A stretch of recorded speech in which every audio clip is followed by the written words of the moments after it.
Hello students, welcome to this another session. I have just solved this paper NEET test 94 and here is the physics analysis. So 4 questions I have regarded as tough and this question number 4 is a pick of the question. I have also seen it for the first time with a very nice concept. For 14th I think there's some mistake in the answer, or you can say the language should be more appropriate. But what I can make it out, this paper is not going to be an easy one. The concepts are required are generally many questions. The concepts required were generally taught only to advanced students. So for a NEET student, it is not going to be an easy paper. It is going to be a good challenging paper for them. And if I can do with my formula that 13 easy and half of the medium, I can take 13 and 14, that is 27 questions. So 27 questions means 108. So roughly 110 would be a good score for an average student who is just comfortable in physics, and those who are very good in physics, again, they can score. Very good means they are almost up to that advanced concept, so they can get 145, 155. But for the normal category students, getting 110 above in this paper is not going to be that easy. That is what I feel. You can tell me in your comments how much you are scoring if you have attempted it actually as a test. So let's now question number 1. The ionization potential of hydrogen atom is 13.6. Hydrogen atom in ground state are excited by a radiation of photon energy 12.1. You definitely remember 12.1 is the difference of E3 minus E1. That means the electron goes to n equal to 3. And now the spectral lines emitted by the hydrogen atoms according to Bohr model. So when it is at 3, so when it is in n equal to 3, we know the number of possible lines. You can directly make up on this diagram. Number of possible lines is, and it's 2, 3 to 2, 3 to 1, or from 2 to 1. So you can have only 3 possible different lines here. Next, the angular momentum of an electron in hydrogen atom is h by p. The kinetic energy is what we know, L is equal to nh upon 2 pi. So comparing with this is h by p, that means n is equal to 2. So in n equal to 2, we know k is equal to minus of e and e is minus 3.4. So it becomes plus 3.4 eV. Go for option B in this particular case. Next, the center of mass of a non-uniform rod of length L whose mass per unit length lambda is kx square by L, where k is a constant, x is the distance from one end, would be. Okay, so what we can say, this is the rod. So how to find this cm? Let's say this is x equal to 0, this is x equal to L. So go at any distance x, take a small element having a length dx. So we'll say the mass of this element is lambda dx, and what we know, xcm, we write it as integration x dm upon integration dm. That is the result we use.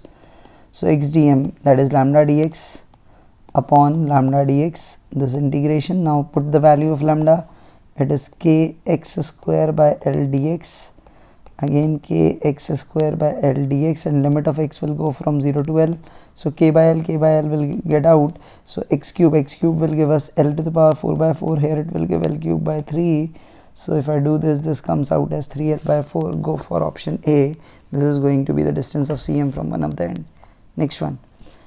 You have a body of mass m moving with a speed v makes a 1D collision with a stationary body of same mass on a horizontal table. Okay. They are in contact for a very small time interval delta t. The contact force between them varies as shown in the curve. Okay, so this is how it varies. The coefficient of restitution will be, so what we have, both have the same mass, and what we can make it out, this is for twice of the time and this is for 1/3 of the time. Okay, so they were in contact for very less time interval. So first of all, what we can make it out is the force that it exerts in the, let's say, forward direction, and the now, so this area till this time, we can say this force is used to, let's say, reduce the speed of the first particle from that v to vcm, and after that the velocity will be further gained by the other one, you can say, in that particular case, and we can say this area is 2/3 and this area is 1/3. That means in bringing it to vcm, the 2/3 force is used and the 1/3 is used again to get the extra velocity.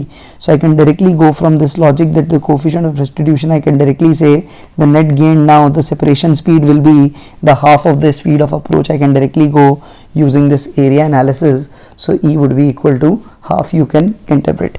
Or if you want to, let's say, understand it better, you can say this 2/3 of this impulse, you can say, that was equal to m, you can say that is initial velocity vi minus vcm, and the 1/3 of this impulse will be, now again to get the further speed for the forward one, you can say that would be v final minus, or you can say for the first one if you will see, or for the second one what you can see, that is vcm minus v final. So that difference vcm minus v final and this difference vi minus vcm, you can say that vcm minus v final would be half of that. The coefficient of restitution you can go for 1/2 in this case. I'm just going by that interpretation, though we haven't seen such question before, but it's a nice one. You can try your own analogy for this. So I'll go for option 1/2 in this particular case. Next one. A pendulum consisting of a small sphere of mass m suspended by an inextensible and massless string of length L is made to swing in a vertical plane. If the breaking strength of the string is 2 mg, then the maximum angular amplitude of the displacement from the vertical can be. Okay. If the breaking strength is 2 mg, maximum angular amplitude from the vertical can be. So what we can make it out, we know the maximum tension is at the highest point, that is equal to mg plus mv max square by L, and this should be less than equal to 2 mg. So you have mv max square by L should be less than equals to mg, and you can cancel it up. So v max square should be less than equal to gl, and v max square you know is equal to root 2 gh, that is 2 gh, and h you can write as L 1 minus cos theta. That is the standard way you use, because you remember if this is the maximum amplitude theta max, so while it go from here, the maximum height it descends, it's L1 minus cos theta max, that should be less than equal to root gl. L will be same, so gl goes, so 1 minus cos theta max is less than equal to half. So cos theta max you have as greater than equal to half, that means theta max should be less than 60 degree, that is you can go for, so the maximum angular amplitude you can have is 60 degree in this case. I have done this because cos theta is a decreasing function with theta, you know, for 0 to 90. Two identical short magnetic dipoles, magnetic moment 1 ampere meter cube each, placed at a separation of 2 meter with their axis perpendicular like this. You have shown the resultant magnetic field at a point midway between the dipole. So first, for this is the axial one, so field would be here, it would be, let's say, let me call it B1, and for this is a, what we can say, this is the equatorial position, so field would be like this, that would be B2, and because they are identical I can directly say B2 would be equal to B1/2. So the net external field you will write it as equal to, you will write it B1 square plus B2 square, so B1 square plus B2 square I can write it as B1 square plus B1 square by 4, or you can write it as 1/2 into 1/2 B1 into root 5. So what would be B1? B1 you can write as 2 times mu naught by 4 pi, that is 10 to the power minus 7 into m. M is 1 upon r cube is 1 cube times root 5. So this 2 and 2 goes, so this is root 5 into 10 to the power minus 7 Tesla. So go for option B in this particular case. Next. Two bulbs of equal power are connected in parallel and they totally consume 110 watt at 220 volts. The resistance of each is, because both are in parallel, so what we can say, R equivalent would be equal to R/2 if R be each, and we say the power equivalent would be V square upon R equivalent. So power is 110, 220 into 220 upon R equivalent. So this R equivalent comes out as, this is 2, you can write it as 440 ohms. That means the resistance of each would be 880 ohms. Go for option D. Next. Galvanometer has a resistance of 50 ohm, is connected to a battery of 3 volt along with a resistance of 2950 in series, shows full scale deflection of 30 divisions. The additional series resistance required to reduce the deflection to 20 divisions. So here basically you have to reduce the current to 2/3. So in the initial case the current would be 3 upon 3000 ampere. So in the second case you want it to become 2/3 of I1. So 2/3 of I1, that would be equal to 3 upon 3000 plus additional R. So what we have, this is 2/3 into 3/3000 is equal to 3/3000 plus R.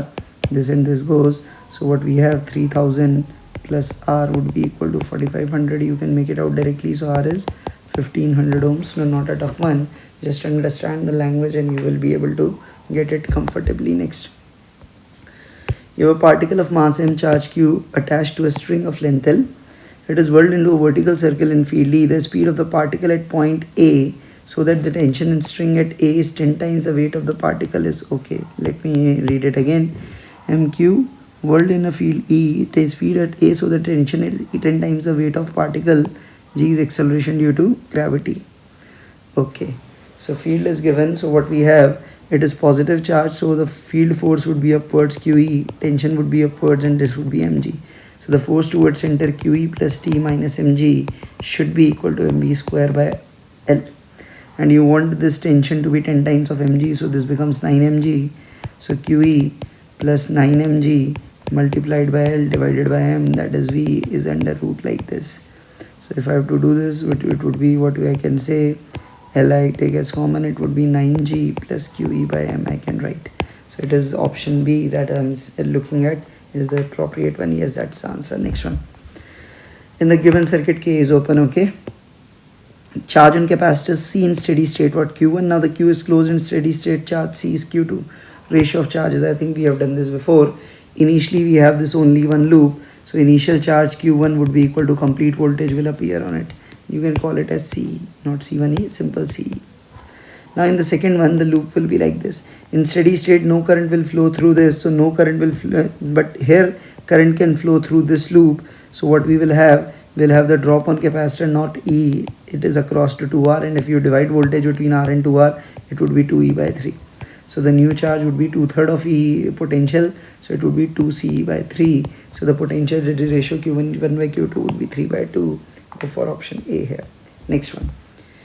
You have an ideal coil of 10 Henry connected in series with a resistance of 5 and a battery of 5. 2 seconds after the connection is made, current flowing is a simple LR circuit. What we can write, I would be I naught 1 minus e to the power minus TR by L. You know that. I naught is E by R. So E by R is 5 by 5, 1 into 1 minus e to the power minus T. T is 2, R is 5, L is 10. So it is 1 minus e to the power minus 1. Go for option A. Next one. You have a metal rod 20 ohm resistance fixed along a diameter of a conducting ring of radius 0.1 meter, lies in XY plane, field is along Z cap. The ring rotates with an angular velocity about an axis. An external resistance of 10 ohm is connected across the center of the ring and the rim. The current through the external resistance in this case is going to be. So first of all, you have a resistance of rod, diameter of a ring lies in the plane, magnetic field, ring rotates with an angular velocity omega. Okay, so because this rod is fixed, so this rod will act as a EMF you can write it as B omega R square by 2. So this is what we can say, B is what, 50 omega is 20, R square would be 0.01 by 2. So this 0 goes, this is 5 volt, this is the battery is 5 volt. Now a rod has a resistance of 20 ohms, so that way 20 ohm, if I talk about this 20 ohm basically will work as in two parts, because it will be, you can say, as two battery combination. We can have one battery between here and here, one between here and here, so both will be in parallel. So this is 1 of E, and we can take the internal resistance as half of that, that is 10 ohms.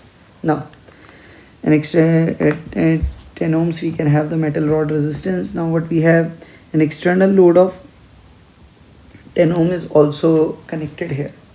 So an external load of 10 ohm is also connected here, and what we will have connect across the center of the ring and the rim like this. It would be like this. This would be R.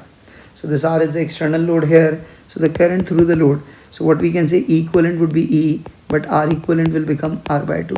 So it would be E is 5, this R is 10, and this R by 2 is 5. So it would be 1/3 of ampere. That would be the current we will have in the circuit. So we'll go for 1/3 ampere in this particular case. So again a nicely designed one. Next, the escape velocity from the earth is 11 kilometers per second. The escape velocity from a planet having twice the radius and same mean density as that of earth. So what we can know, we escape, we write as root 2 r into g at surface, what we can say. So it has twice the radius, so this factor is twice. Now what about g? G we can write as 4/3 pi rho gr. So this factor is doubled and density is same, so g will also be doubled. So this is also doubled, so 2 into 2, so escape is, it will be doubled, so it would be 22 km per second, no doubt about it. Next one. You have a metallic sphere, each of mass m, suspended by two string of length L. Okay. The distance between the upper ends of the string is L, the angle at which strings will make when the vertical due to mutual attraction of the sphere. Okay. So each has mass m suspended by two strings, each of length L. The distance between the upper ends of a string is L. The angle with which the strings will make with the vertical due to mutual attraction. So what we will have it, we can have like, let me draw it. Let's say this is the roof and from which we have connected, and let's say one is hanging from here, and one is hanging from here, one is hanging from here. This gap is L, and the string length is also L. Because of attraction, they will come like this. Both will be deviated logically by the same angles, theta and theta, and this attractive force, it would be like this on both. This would be tension and this would be mg, and this would be F. I can make it out. So the angle they will make due to mutual attraction will be, so what I can say, this angle is L, so what I can make out, this length would be L sine theta. So this gap is going to be L minus 2L sine theta. So what we can do, first of all, T cos theta is vertical, that will balance mg. T sine theta will balance this F. F would be equal to gm square upon distance, which is L 1 minus 2 sine theta, and we can write it as whole square. So what we can have, tan theta, if I divide, this is T cos theta was mg. Okay, so what we can have, m and m will go, it would be gm upon L square 1 minus 2 sine theta whole square, and we will have it as g here, small g here. So this is what we will have. Now this is tan theta. Now we are this is L sine theta. So how to get it? And if I do this sine theta thing, it won't be as at ease, I suppose. So it's going to be tough. Now I can only take one thing, that the force of gravity generally between these two I can take to be too small, so that theta would be very, very small. So I can neglect this sine theta and I can write it as gm upon gl square. That is the only thing I am looking at. Otherwise, no way of solving this. It appears dangerous for me to attempt, and especially for bio students. So I don't think it's a nice question to be asked. There's some flaw, I feel. Move ahead. 5 rods of same dimension arranged as shown in figure. They have thermal conductivities like this. When points A and B are maintained at different temperature, no heat will flow through central rod. So this is basically your Wheatstone. So for the Wheatstone thing, you have resistance R1 by R2 is R3 by R4, and you know here we will have R1 by R2 equals R3 by R4, and resistance you know is equal to L upon K. L and A will be same, so I can write it as K2 upon K1 would be equal to K4 upon K3. So K2, K3 equal to K14. You can directly go for option A. Direct Wheatstone bridge concept you can apply. PV graph of an ideal gas is shown in the diagram. Work done by the gas in the process ABCD. So work done by the gas, A to B, you know it is negative work. B to C, 0 work. C to D, positive work. So net work will be like this, because that area will be cancelled out. So you have this, I can make it out. Let's say these are the 3 boxes we have. So this way each box has this length V0 and each has this length P0. So 3 boxes will be 3 P0 V0. We can make it out. This would be 3 P0 V0. So going by this, it is option C here. Next one. Ideal gas is expanded adiabatically. How many times is the gas to be expanded to reduce the RMS speed to half? So V RMS you know is proportional to root T. So make it half. T should become 1 by 4.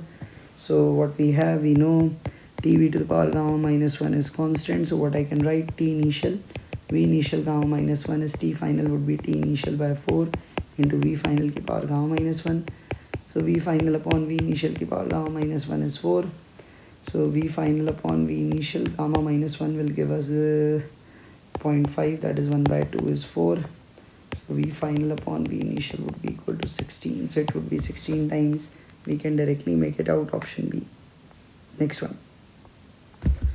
The quantity of charge that will be transferred by a current of 20 ampere over 1 hour 30 minutes period. That's a simple thing, that delta Q would be I delta T. I is constant, 1 hour 30 minutes. 1 hour 30 minutes means 90 minutes into seconds, that is 60. So what we have, and this is 000, 2 9s 18, 18, 6 if you talk about it is 108. So it is 108 000. or 10.8 into 10 to the power 4. Yes, that would be the right one, option B, that I can go for. Next one. Thin circular disk of radius r uniformly charged with density positive per unit area. Disk rotate with its axis the uniform angular speed omega. The angular momentum of the disk is going to be, so I can directly write for a rotating charge system mu by L is equal to q by 2m. So it's better mu I can directly write as q by 2m. Q, what I can write, q would be density into area rho pi r square upon 2m, and L, that would be I omega. For a disk, you know, it is mr square by 2 into omega, m and m goes, so it is rho pi r to the power 4 upon 4 into omega. So what we are getting with it is option D that I am getting here. Next one. A juggler throws ball into the air. He throws one whenever the previous one is at the highest point. If he throws n balls each second, the height to which each ball will rises. Okay, so he throws the one whenever the previous one is at its highest point. Okay, so the gap between them would be 1 by n seconds, because n balls are in this second. So that gap is 1 by n, and the ball reaches the highest point in 1 by n. So that time 1 by n we know would be equal to root 2 h by g. You can use that equation, vt minus half at square. Final velocity would be 0. So you can directly write this, you know this equation. So from here h directly comes out as g upon 2n square. Go for option, what option? A you can go for. Next one. Particle was given an initial velocity like this, where I is the ground, j is along vertically upward, g is this, the equation of trajectory is. So what you can directly see, ux is 1, uy is 2. So that equation of trajectory you know is x tan theta. Tan theta is uy by ux, which is 2. So that is 2x minus gx square, that is 10x square upon 2 u square cos square theta. So u square is 5, cos square theta will become 1 by 5. You can make it out. So this goes, this is 10 by 2, that would be 5. So y would be 2x minus 5x square. So directly go for option B. Next one. You have 75 Newton force applied on a block of 5 kg along the fixed smooth incline. Here gravitational acceleration is g. The acceleration of the block is going to be, so because it is smooth incline, we know this force is mg sin theta, that is 50 into sin theta, where that would be 25. We have this 75, so net force is 50, so acceleration is 10 up the incline. Go for option B. You can mentally do it. Next one. Maximum acceleration of the train in which a 50 kg box lies on the floor will remain stationary. So given coefficient of friction is also given, so we say that acceleration is provided only by the static friction. So maximum safe acceleration would be mu sg. You can directly go for 3 meter per second square. No need of mass here, simply a max is mu sg, because if you draw the FBD, only Fs can act on it when seen as ground frame without pseudo force, and Fs max value would be mu n, which is mu mg. So maximum acceleration safe would be mu sg. Next one. The activity of a radioactive sample is measured as 9750 counts per minute at u0 and 9755 counts at 5 minutes. So in 5 minutes it has become 1/10. Now using r is r0 e to the power minus lambda t. So 1 by 10 would be e to the power minus lambda into 5 minutes. So what we can write, changing sides, e to the power lambda 5 minutes is 10, taking log lambda into 5 minutes is ln of 10. Ln of 10 you know is 2.303.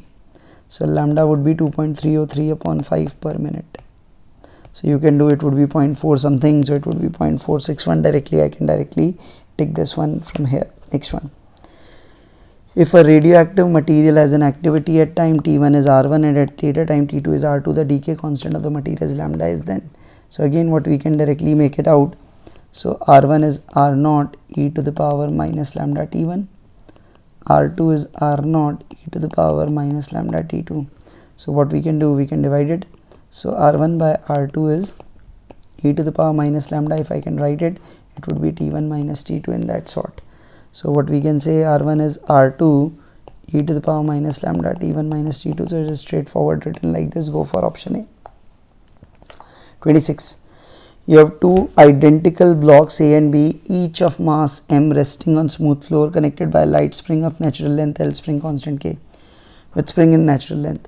A third identical block C, moving with speed v along the line A and B, collides with A. The maximum compression in the spring is proportional to. So here what we can do here, this is the first block, this is the second block, let's say like this. This is B, this is A, this is m, this is m, and this c was coming.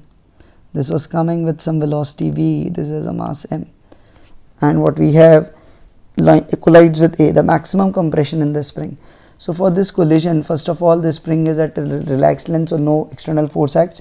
So what we can say, the maximum loss of kinetic energy that can happen here, or some minimum loss I can say, or here if I assume it to be an elastic collision, if I am assumed it to be elastic collision, this will come to rest and this will have the velocity v, and now this system would be like this.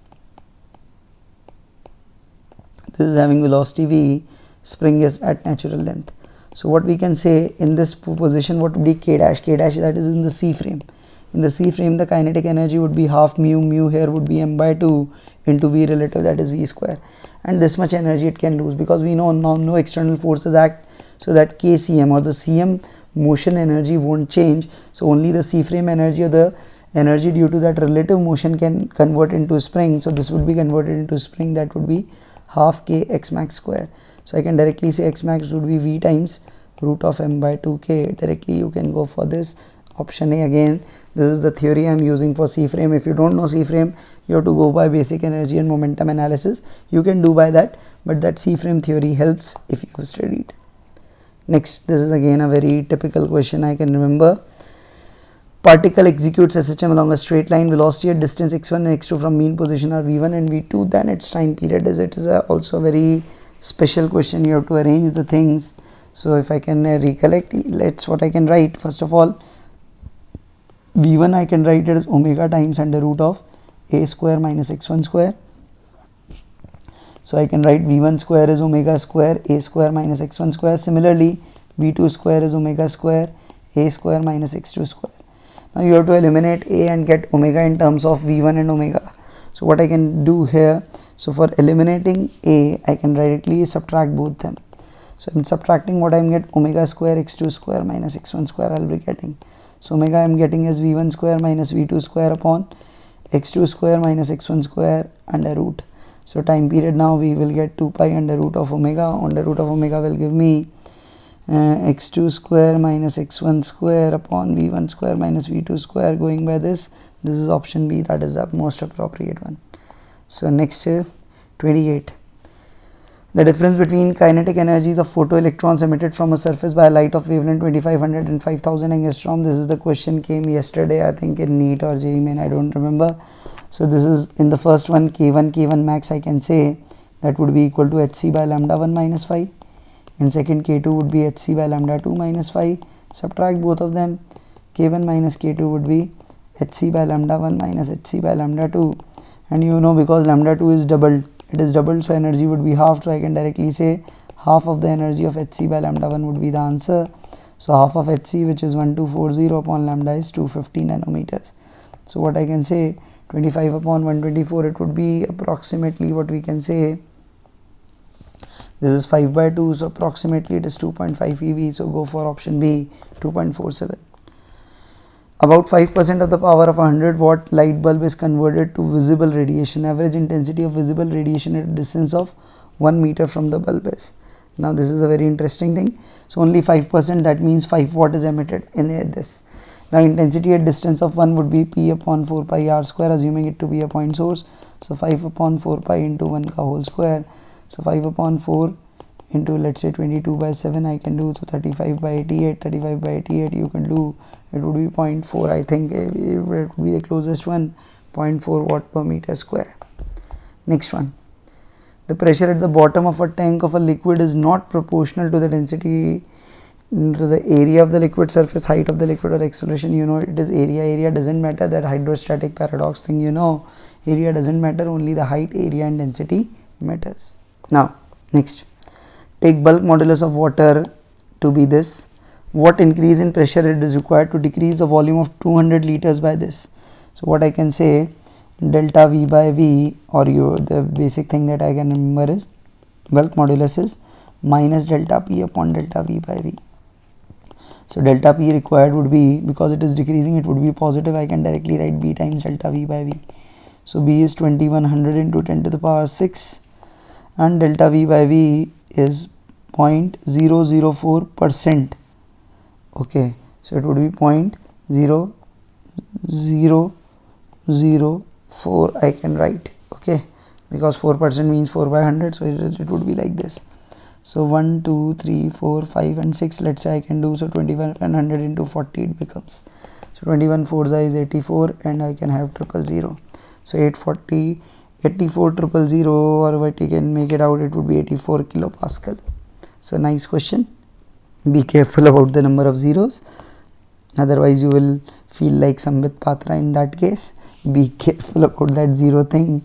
A ray of light traveling in medium A is incident on the plane interface of two medium A and B and get refracted into the medium B. The angle of incidence is I and R that I have between I and R is, again this is a question I solved yesterday. I can directly say NA into sine of I is NB into sine of R.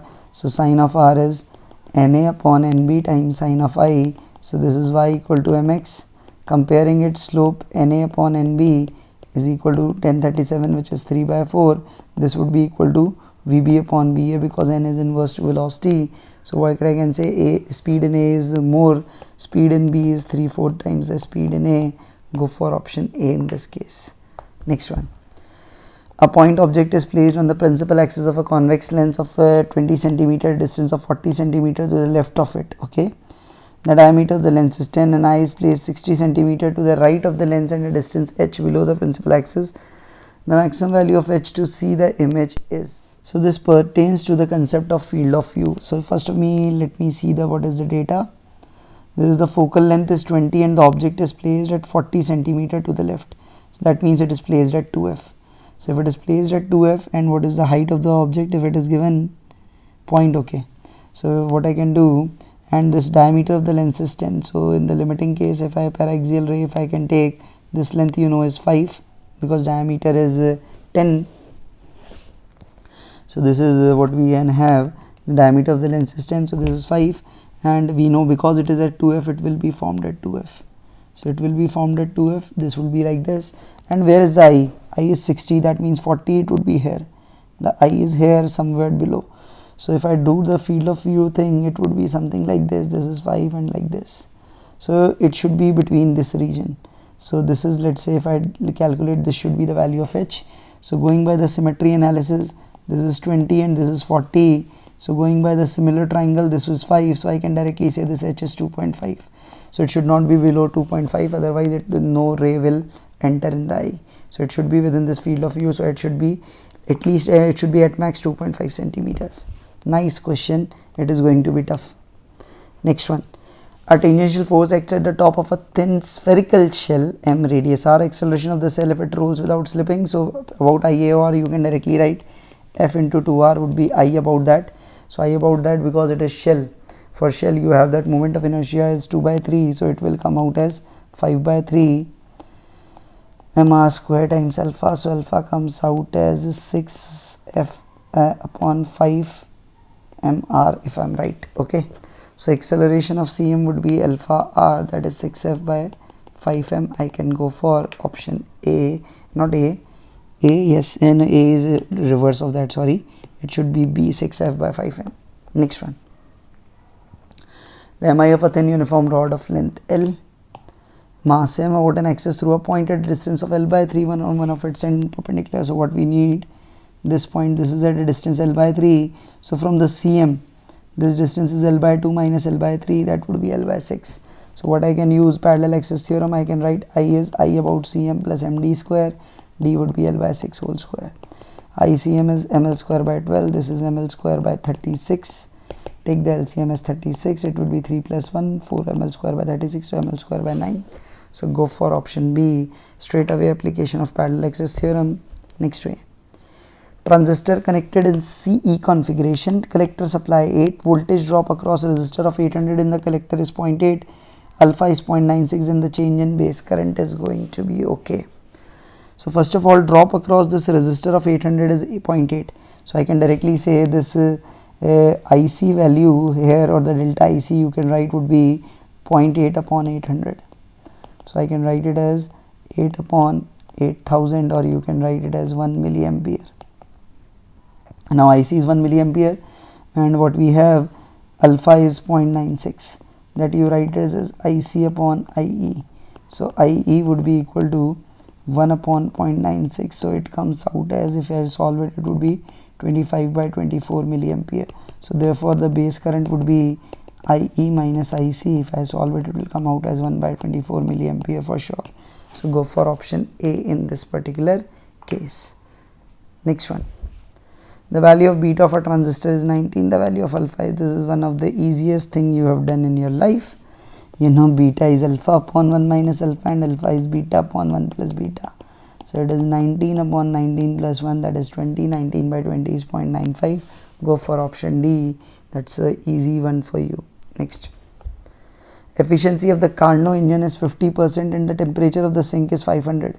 If temperature of the source is same, efficiency is to be increased to 60%. So what we have, this 0.5 is equal to 1 minus 500 by TH. Now to get this 0.6, 1 minus TC by TH, sorry, new TC by TH, you need it like this. So from the first one I can solve 500 by TH is equal to 0.5. So TH comes out as 1000. So put it here, 0.6 is 1 minus TC by 1000. So TC by 1000 is 0.4. That means TC is 400 Kelvin. Go for option C in this particular case. Dimensions of epsilon square upon 4 pi epsilon naught Hc, where epsilon E naught Hc are electronic charge permittivity, Planck's constant, and this is, so what we can have, what we can write 1 upon 4 epsilon naught is A, that is Ke square. So Ke square by R square was equal to F. So Ke square has a dimension of F into R square. And Hc, you know, Hc by lambda is equal to E. So Hc has a dimension of E by lambda. So that divided by E into lambda. So what we can have, this is F into R square, energy is force into distance R I can write, and lambda is also a distance R. So what we have, this is dimensionless. Go for option A. This is going to be dimensionless, M0, L0, T0. It depends how fast you can click up. When an open pipe is closed from one end, then the third overtone of the closed is higher in frequency by 150 than the second overtone of the open. So second overtone of the open, F2 open, that we can, F3 open, that I can write. Second overtone means third one. So that is 3V by 2L. Now the third overtone of the closed pipe means 7 of closed, that would be 7V by 4L. Okay, so what we have, 7V by 4L minus 3V by 2L is given as 150. So what we can have, 4 I can take as LCM, that is V by 4L comes out as 150, and that is the fundamental frequency of the open end pipe. So go for not this V by 4L is for the closed one. So for the open pipe, the frequency fundamental would be V by 2L, that would be 300. So be careful, don't do a mistake like this. Next one. When a thin transparent sheet of refractive index 3 by 2 is placed near one of the slit, the intensity of center reduces to half of maximum intensity. So it becomes half of the maximum intensity. That means I becomes, you know, I max cos square 5 by 2. So that means cos square 5 by 2 becomes half. So cos of 5 by 2 becomes 1 by root 2. So 5 by 2 is pi by 4. So phi is pi by 2. That is equal to 2 pi by lambda into delta x. That means this delta x would be pi goes, it is lambda by 4, and delta x introduced is mu minus 1 t lambda by 4. I am taking for that limiting case, minimum case. So what we have, thickness we will have, minimum would be lambda upon 4 into mu minus 1, that is 1 by 2, that is lambda by 2, that we can have as lambda by 2. Go for option C in this particular case, it would be lambda by 2. Next one. The extension in the string obeying Hooke's law is x. Speed of the sound in the stretch string is v. If the extension is increased to 1.5x, so what it will happen? So what we know, v is equal to root of t by mu, that you know, and that t is proportional to x, you know. So t is proportional to x. So in the first one, if v, you can write it as t naught upon mu. In the second one, this becomes 1.5, so it also becomes 1.5 times t naught by mu, assuming that changes are very small, mu remains the same. So v dash by v is root of 1.5, so v dash is root of 1.5 by v, that is 1.2 and 1.3, somewhere in between. So 1.22 v you can go for. Next one. traveling wave represented by this superimposed another wave, so we will get a standing wave, you know. And if you add a sine A plus sine B, so what you will have, I can take A common, sine A plus sine B is 2 sine of A plus B by 2, that is sine omega t, and it would be cos kx. So it would be cos kx thing that you will have in. So resultant would be a standing wave, and because it is cos kx, x equal to 0 would be a antinode, and x equal to 0 is in antinode, so it is wave traveling on plus x minus x, no. Standing wave having node at n lambda by 2, no, it won't have a node at this, so go for option A here. It will have a node at that antinode location for sin kx that you write, so go for option A. Now the second last, a force F is this minus k y I cap plus x j cap. K is a positive constant x on a particle in xy plane. Starting from origin, particle is taken to the positive x-axis to the point a comma 0, and then parallel to the y-axis to the a comma a. Total work done by the force F is. So go see this. It goes from 0 to a comma 0, let's say like this, from O to A. So in this, displacement is only along x-axis, so fx will work and y is 0. So on this path, fy is 0, so there's fx is 0 because y is 0, so work done is going to be 0, because fy is doing no work and fx is 0. Now from a comma 0 to a comma a, let's say this point, here displacement is along y, so only fy would be effective, and here x coordinate is fixed, so fy would be equal to a, and it is going to be constant, and we have moved a distance a here, so work done would be equal to it is k times a, so it would be k into a, that is k square. So work done would be plus k square. In the first part is 0, in the second part it would be, okay, let me check it, force is not k, it is minus k. Be careful in reading, otherwise you will do, the whole thing will go into the drain. So F is minus k, so work done is F is minus k, means force is acting down, displacement is upward, so work would be negative, it would be minus k square. So go for option C here. Again, this is not easy for most of the students. Next one, in the diagram shown, the potential energy of a particle against x is given. Which of the following statement is correct? What you know, this at equilibrium the force must be 0, so not u must be 0, so x1 and x3 are not equilibrium, x2 is in equilibrium, but here u is max, therefore it is an unstable equilibrium. So it is an unstable equilibrium x2, so x2 is not stable, x2 is going to be unstable, so we'll go for none of these options in this case. So this was today's paper. Thanks for